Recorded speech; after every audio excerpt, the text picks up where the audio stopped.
Freebs, Jordan Page from FunCheaperFree.com and ProductivityBootcamp.com here. Are you excited? You should be, because today I am going in depth on a principle that I have been teaching and hinting at for months, and y'all have been begging for in depth. Today, we are talking about block schedules. Yes!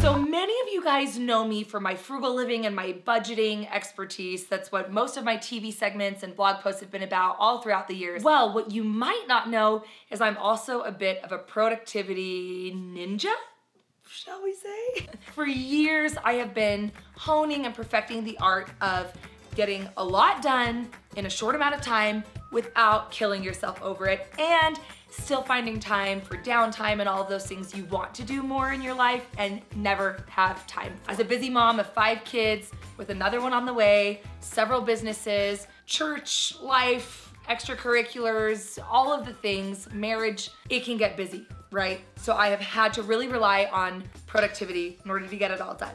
This spring, I launched my own productivity program. It's called Productivity Bootcamp. Use the code YouTube for 10% off. I promise you'll love it. Here's what I'm gonna do for you today. I'm gonna give you a sneak peek at one of the most popular, most viral, and most helpful principles of the entire program. And I'm gonna give you a little taste so you can just try it yourself and see if you love it. I call it the block schedule system, and it's gonna blow your mind. Should we just jump into it?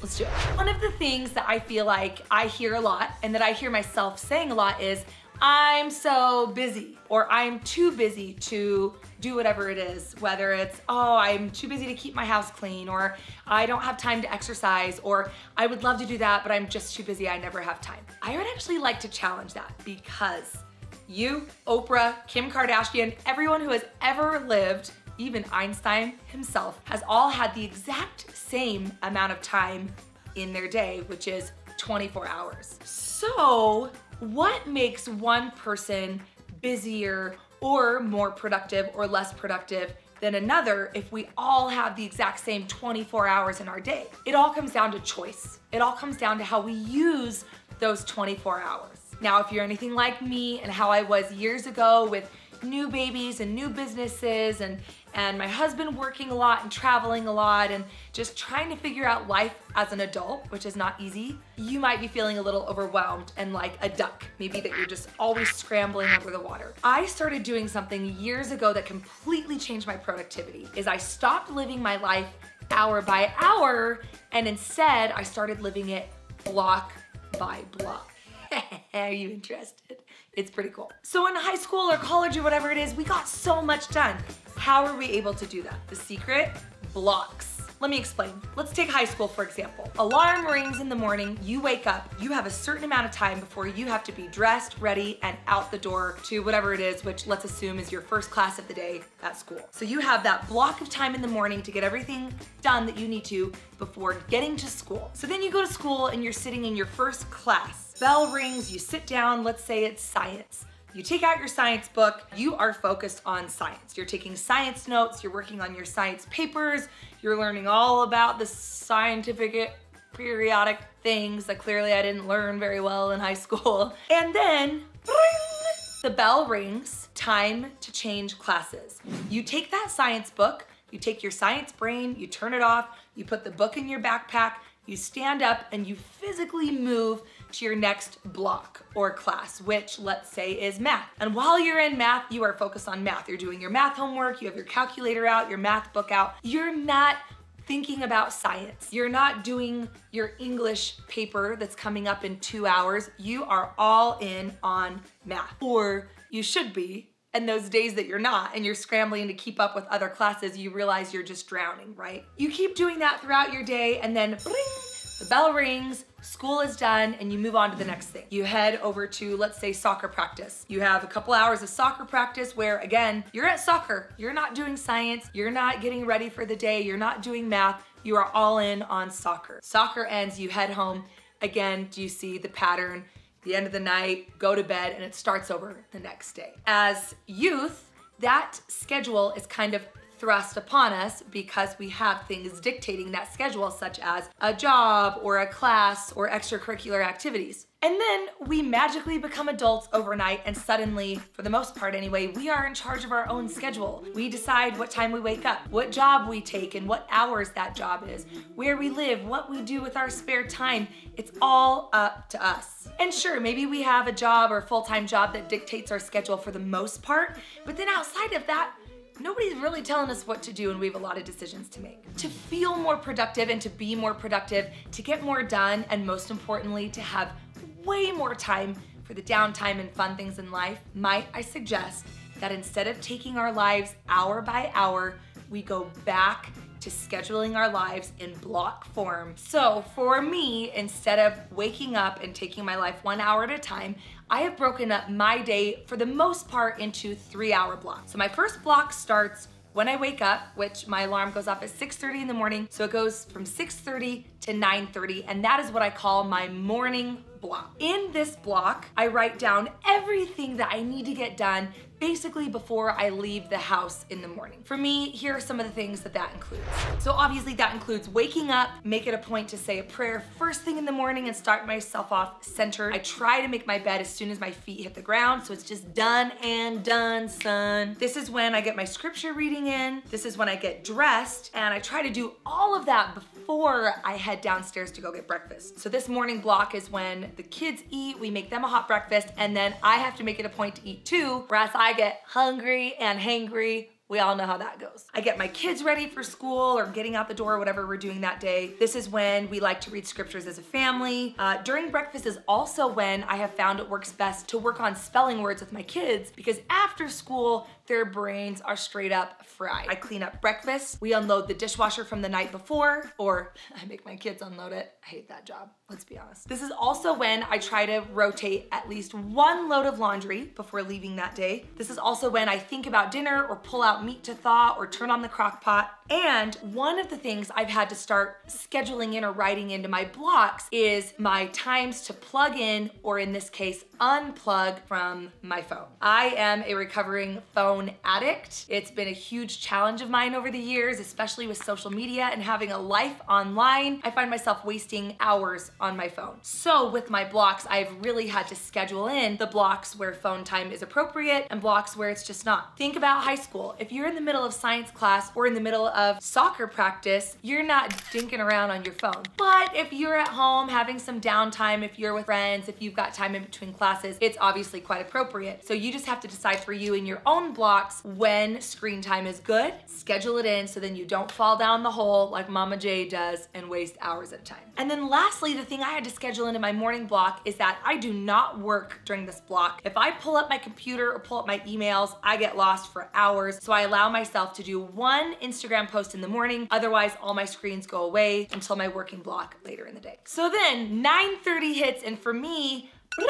I have an actual alarm that goes off in my phone. I have it go off 15 minutes early and then again right at 9:30 to remind me, just like in high school, this block is done. Tuck your books in your backpacks, kiddos, we are moving on. So whatever I didn't get done in my morning block is totally okay, but that block is done. Now it's time for the next one, which I call my outing block. Obviously, you can make your own blocks that work with your schedule. For me, being a stay-at-home mom, this is my block where if I have anything to do outside of the house, this is when it has to get done. This is when I would go grocery shopping or run to the store or run an errand. This is when I would exercise. And the little P next to exercise, I put that as a reminder that I am perfectly fine to be plugged in while I'm exercising. I can be listening to podcasts on my phone. I can be watching YouTube videos while I'm on the elliptical. Maybe during this outing, I take my kids on a play date or to a park or somewhere outside. For me, being LDS, this is when I would get a babysitter or trade babysitting with someone and go visit the temple, do some volunteer work over there. If I have any form of appointment, like nails or a haircut, anything like that,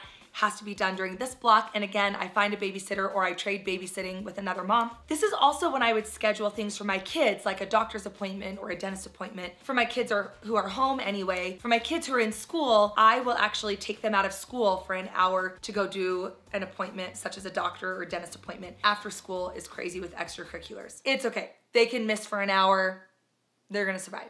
It's fine, guys. Don't call DCFS on me. I swear I'm a good mom. This is also my time where I would make it a point to go visit someone. So if there's a friend I haven't seen for a while, or if there's a neighbor I need to take a meal to, this would be a great block to do that. And then the last thing I make sure that's always done during this block is lunch. To have it prepared, eaten, and cleaned up before the block ends. Because again, when that bell or that literal alarm goes off in my phone, it is time to tuck that block away. Anything that didn't get done, we can get to it tomorrow. Time to move on to the next class or block, which for me is nap block, my favorite. I have a 2-year-old at home who still naps and then a baby on the way.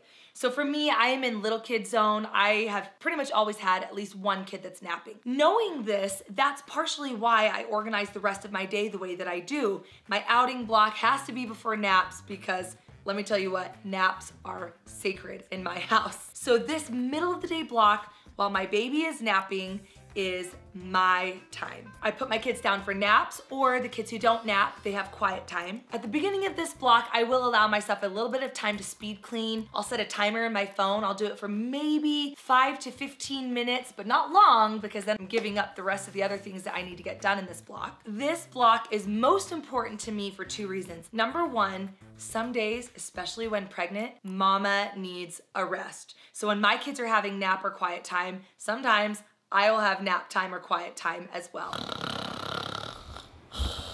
Otherwise, when I don't need to rest, this is my work time. I will leave the messes that didn't get done during my speed clean. I do as much work as I can, as fast as I can on my computer because my other kids are napping or resting. At the very end of my block, I take the last 5 or 10 minutes, clean up what I'm doing, and then I prep for an after school snack because wouldn't you know, bring, bring, the next block is the busiest block of the day. I'm already sweating thinking about it. It's crazy. It gets really crazy. Okay, the after school block. Does anyone else feel the heat after school? We call it the witching hours in our house because everyone comes home from school busy and cranky and hungry, and it is full-blown pandemonium in the Page household. So in this block, I have to tuck away my screens, tuck away my projects. Anything that didn't get done in the former blocks is ignored for now, and I am all in on kids, extracurricular activities, dinner, and after school, just absolute chaos. I make sure to get my kids a snack. I wake up my napping kids and make sure they don't sleep too late because I need them to go to bed at a reasonable time. This is where we bustle around and I live out of my car. We go to extracurriculars and practice, all these other places. This is also the block where we work on homework. If it's a less busy day, we love to work on homework at home, sitting down, all nice and neat like. But the reality is most of the time it's on clipboards in the back of the car as we're running around everywhere. This is where my kids who aren't in an activity are at home finishing their clipboards. See my link below. But that's when my kids get their chores done. This is when we go to sports games and practices and lessons and all that stuff. This is also when we prep, eat, and clean up dinner. And then of course, like I mentioned before, I have to make it a huge point to completely ignore my phone, all my screens, and any work I didn't get done, because if I do, I fall in the hole and everybody runs late everywhere and goes to bed hungry, and it's not pretty. It's just not pretty. Whew, we're finally home. Activities are done for the most part. Homework is done, chores are done, dinner's cleaned up. Now is our bedtime block. During this block is basically when all things bedtime happen. All my kids shower, and while they're in the showers and the tubs, I'm running around doing a speed clean on the house. So I'll clean the bathrooms real quick. I'll help pick up things that are cluttered and crazy and got scattered everywhere throughout the day. I'll wipe down mirrors and sinks. I'll just do quick speed clean basically as I'm chasing the kids around, getting them in bed. And then this is also when my kids pack their backpacks, put their homework in their folders, and pack their lunches for the next day. We have to make sure to do that before they go to bed, or else the next morning it just gets too crazy and they end up running out the door without a lunch, which is no bueno. And then my favorite time of the bedtime routine is this is when we all pile on a bed together, we read a book, or the big kids go on the top bunk and read to themselves. We do tuck-in time, which I have a video on tuck-in time. Be sure to click the link in the description box below and I'll tell you all about that. As I shut that door, say goodnight to the kids, and mom is clocked out. I basically give myself until 9 o'clock to get anything else done that needs to get done around the house. This is usually when I'll mop the floors or wipe down the counters, do a little more of the deep cleaning stuff that didn't get done in the day. I'll continue to rotate laundry. I'll do whatever is on my cleaning schedule that day. I'll prep dinner for the next day, whatever it is. But then when that alarm goes off at 9 p.m. in my phone, mom is done. I am done. I am clocking out. Stick a fork in me. Don't ask me anything. Mom is done. Done. Totally done.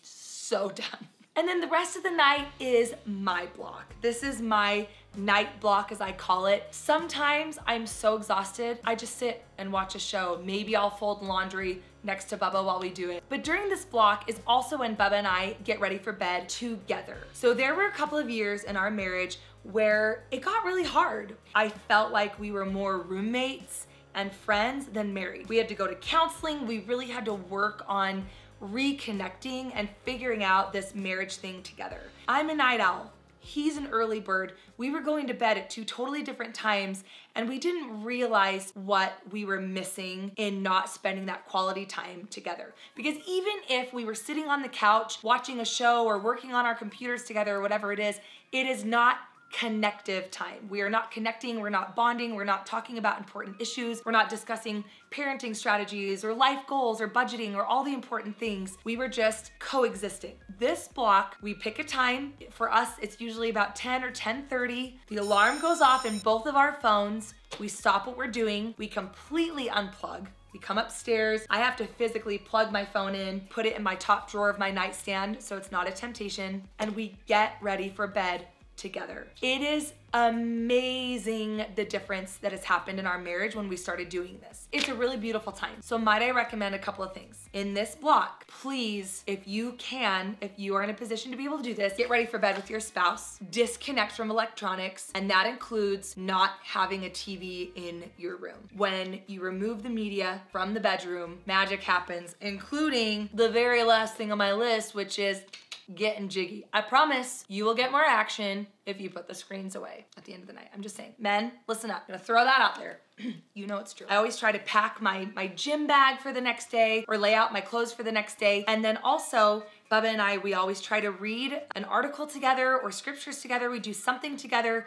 We pray together. Also, use this as a time to look at your calendar and schedule for the next day. Make sure you have everything prepped and ready that you need to conquer your blocks the next day. All right, so the last set of blocks is equally as important. Even though they're blank and even though there's not much to it, you'll notice that I blocked out sleep. I don't know about you, but for years and years and years, I always told myself, I'm a night owl. I don't need a lot of sleep. I can function on such little sleep. And yet, I would go to bed feeling guilty at the end of the night because I was crabby at my kids and barking at the lady in the store and just impatient and exhausted and never had enough energy to do anything. And I wonder why. So please block off sleep for yourself and respect it because, honey, you need it. You do. You need sleep. Go, in fact, go take a nap right now. Just go. We'll talk later. I'm sure this has led to so many questions, so let me get to a couple of them real quick. Keep in mind, and please remember that that is just an example of my schedule. I've got young kids. I've got a lot of them. I'm a stay-at-home working mom that's married. You may be complete opposite, and that's okay. So here's a couple of ways to make this work for you. Number one, yes, your schedule will probably not be the exact same every single day. But you know what? Mine isn't either. Or is it? Sometimes we say, oh, but my schedule is so different every day. Right. Let's back up. Actually, usually our schedules are pretty darn similar every day, but the tasks, things we need to get done, and things that come up change day to day, right? So here's what I recommend doing. Let's say I don't need to go to the grocery store one day. I'm obviously not gonna block it in and go to the grocery store 7 days a week. You just give yourself blocks of time, give them a name, know where things go so that when something comes up, like, oh, my friend wants to meet up, oh, I need to run to the post office. What block these go in so that your schedule, your routine, your alarms, your calendar basically stays the same, and you just plug in the different tasks that you need to get done in the appropriate blocks, if that makes sense. Okay, so what if your schedule is not nearly as flexible as mine? What if, let's say, you work full-time or you're in school full-time? Beautiful. You're actually pretty lucky because you have a bit of a frame already set for you. Let me do this. How about I give you an example? I'm going to pretend that there is a woman named Jill who works full-time out of the home, and let's say Jill has 2 teenagers with really busy schedules. Now, of course, everyone is gonna be different, but let me show you maybe an example of how Jill might schedule her blocks. So if you look at these blocks, Jill, kind of like myself, starts off with pretty standard 3-hour blocks. You got a morning block, a morning work block, a lunch block, which is only 1 hour, and that's okay. An evening work block, which is 4 hours, and that's okay. Make it work for you. A dinner block, a night block, and then of course a sleeping block. If you notice, she really focuses on the morning. As with most of us, the morning is the most productive time of the day. It's when we're the most refreshed. It's when people are demanding the least of us outside of the home. So really concentrate on that morning block. And like Jill, she gets a lot of the things that she needs to get done during the day that she can't do with her busy teenagers at home or she can't do at work. She squeezes those in and gets those in the morning when she's most productive and has the most free time to herself. So for her, that's waking up, making her bed. Maybe that's when she exercises. And maybe she doesn't have time to drive all the way to the gym and do an hour class, but maybe she watches a workout video on YouTube or runs around the block for 15 minutes. So for Jill, her life is really busy and she's got teenagers that monopolize a lot of her evenings, and her husband, maybe her husband works late or works a totally different shift than her. So let's say Jill uses that morning block as the time for her and her husband to connect. Maybe they work out together. Maybe she wakes up early when he's getting ready for work or whatever it is, and they eat breakfast together. Maybe they take a shower together and that's when their alone time is. Whatever it is, find what you need and find the block that it makes the most sense. And then of course, you know, she's eating breakfast, cleaning up breakfast. Maybe this is when she gets her laundry done or her house cleaning done. This is when she puts food in the crock pot for dinner or orders groceries to pick up on the way home from work. And then one of the things that Jill could do is, as she's commuting to work, maybe this is her centering time. She's listening to audiobooks in the car. Maybe this is when she's calling and catching up with Aunt Sue or Grandma or her best friend. She's using the time to and even from work to get things done and not wasting a minute. Now, sure, once you're at work, your schedule is dictated for the most part, but one of the things that Jill would do that is so smart is she considers what makes sense. The beginning of the day before lunch, your brain is the sharpest. So she saves her work tasks and organizes what she needs to get done so that before lunch, she accomplishes the most difficult work tasks of the day. And she does as much as she can sitting at her desk because she's got the energy, she's not gonna fall asleep at her computer, she can get it done. Her lunchtime, she has an hour, let's say, for lunch. So instead of sitting in the break room or whatever it is, maybe that's when she runs and does an errand to the post office. Maybe she hurries over to Target while she's eating in the car to return that pair of shoes. Maybe that's when she's perusing Facebook or catching up on personal emails or making that photo book for Dad's birthday that she's been wanting to do for so long. She uses her lunchtime as her personal time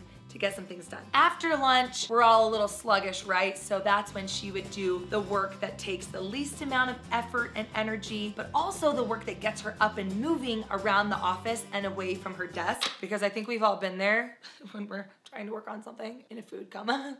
So be organized about that too. She gets home and during her dinner block, that's her family time. Her teenagers are running in and out. Maybe she's taking them to activities or supporting them in their activities, making dinner, cleaning up dinner, catching up on the day. That is her family time. And then as her teenagers are off with their friends or at their different activities, that's kind of her home block, her night block, her centering block to do her house, to prep meals or lunches for the next day. That's maybe when she winds down and gets ready for bed, even if her kids aren't home yet. Maybe that's when she has her spouse time, whatever it is. If you work full time, if you've got teenagers, if you don't have kids at all, whatever it is, it doesn't matter. You can customize it just as Jill would to work for her. But then of course, no matter what, don't forget to block off sleep so you're getting enough sleep. Okay, so that's how the blocks work and maybe even some ideas for how it can work for you. Here's a few quick tips for success that you can try to bump it up to the next level of success. If your schedule is different from one day to another, like maybe you only work on Tuesdays and Thursdays and then you're home the other days, or maybe you're in school Mondays, Wednesdays, and Fridays, whatever it is, that's fine. Try to keep one block schedule for the most part, but if you have to, you can, just like in high school, have an A-B schedule. So maybe you have 2 block schedules. You have a block schedule for the days that you're at work or school and a block schedule for the days that you're at home. That's totally fine to do. But do not do a different block schedule for every day of the week. I promise it will not work. Also, remember, 1-hour blocks are what we're trying to avoid. Once in a while they happen, like commute time, lunch time, things like that. But otherwise, for the most part, really try to stick within the 2 to 4 hour range. Don't have your blocks be too long because you need that momentum to get stuff done before the bell rings. But also, don't keep it too short because then it's just unrealistic and you're gonna be frazzled and never feeling like you're keeping up. My sweet spot personally is about 3 hours, sometimes 2.5. You do what works for you. Another tip is to set timers and alarms. I cannot stress this enough. So like I said, I have an alarm that goes off 15 minutes before my block ends, and then again when the block ends. I set the timer and I honor the timer as much as I did when the bell rang in high school and it was time to move to the next class. Timers are also helpful to keep you moving quickly. So maybe you say, okay, this is my cleaning block. I'm gonna set my timer for 15 minutes and do as much as I can. My last tip for this video anyway is to be sure to schedule in leisure time, you time, downtime, and fun time, okay? Because the real purpose of productivity is to go to bed at the end of the night feeling fulfilled. Not feeling like you didn't get enough done, not trying to cram in as much as you can, but to simplify, to organize yourself so that you can have more time for the things that mean the most to you. Whoo, was that drinking through a fire hose or what? I promise, if you try this block system, it will make a positive difference in your life. It's going to take some customization, and you know what? It may even take a little more hand-holding. Keep in mind that we have a much more detailed version of this concept and hundreds of other ones in my productivity program. This was just a quick overview to give you a general idea and something to try. If you want more help getting your life organized and finding more time to be productive and do things you want to do, please check out my productivity program. Super, super fun. And otherwise, I hope you liked this video. Have you tried the block system? Are you going to try it? Let me know in the comments below, and be sure to subscribe because I'm ramping up videos, guys. I am back. Summer's done. Productivity is boosting on my end too. So I'm gonna have new videos up every single Thursday. Turn on those notification signs and don't miss it. If you don't mind, this block is over. I'm out. Peace. Bell has rung. Later. Tooth check. Oh. Who's here? Go away.